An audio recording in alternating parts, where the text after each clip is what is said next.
എല്ലാ ജില്ലയിലും നവകേരള സദസ്സ് നടത്തി എന്നിട്ട് എന്താണ് പ്രയോജനം എന്നൊക്കെ ചോദിക്കുന്ന ഒരുപാട് പേരുണ്ട്. അവർക്കുള്ള ഒരു ഉത്തരം കൂടിയാകാം ഈ വാർത്ത മുഴുവൻ കാണാം.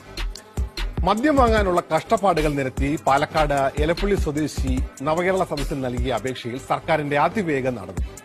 തൊട്ടടുത്ത ഷോപ്പിൽ എത്രയും വേഗം കൂടുതൽ കൌണ്ടറുകൾ തുറക്കുമെന്ന് രേഖാമൂലം അറിയിച്ച സർക്കാർ ഇതേ പഞ്ചായത്തിലെ ട്രാൻസ്ജെൻഡർ വീട് നിർമ്മാണത്തിന് സഹായം ചോദിച്ചു കൊടുത്ത അപേക്ഷയിൽ മറുപടി പോലും കൊടുത്തു. എലപ്പുള്ളി സ്വദേശി ഷിബു നവകേരള സദസ്സിലെത്തി നൽകിയ പരാതി കണ്ടില്ലെന്ന് നടിക്കാൻ ഉദ്യോഗസ്ഥർക്കായില്ല. വേഗത്തിൽ ജില്ലാ ഭരണകൂടം ഇടപെട്ടു. ബവറേജസ് കോർപ്പറേഷൻ തൃശൂർ റീജിയണൽ ഓഫീസിൽ നിന്നും മറുപടിയും വന്നു. അനുമതി ലഭിച്ചാലുടൻ സ്ഥലപരിമിതി പരിഹരിച്ച് കൌണ്ടറുകളുടെ എണ്ണം കൂട്ടും. സർക്കാർ ഖജനാവിലേക്ക് കാര്യമായി സംഭാവന ചെയ്യുന്ന വിഭാഗത്തിന് ആശ്വാസമാകുന്ന എന്താണ് ഒരു കരുതല്. മദ്യപിക്കാൻ ഭയങ്കര ബുദ്ധിമുട്ടാണ്, ക്യൂ നിന്ന് മടുത്തു, കൂടുതൽ കൗണ്ടറുകൾ വേണമെന്ന് പറയേണ്ട താമസം അപ്പോഴേ അനുവദിച്ചിട്ടേ. അപ്പുറത്തെ ഒരാളെ കയറി കിടക്കാൻ ഒരു വീഡിയോ വെച്ചിട്ട് അത് കണ്ട ഭാവം പോലും ഇല്ല. എന്തൊക്കെയാണെങ്കിലും കൊള്ളാം.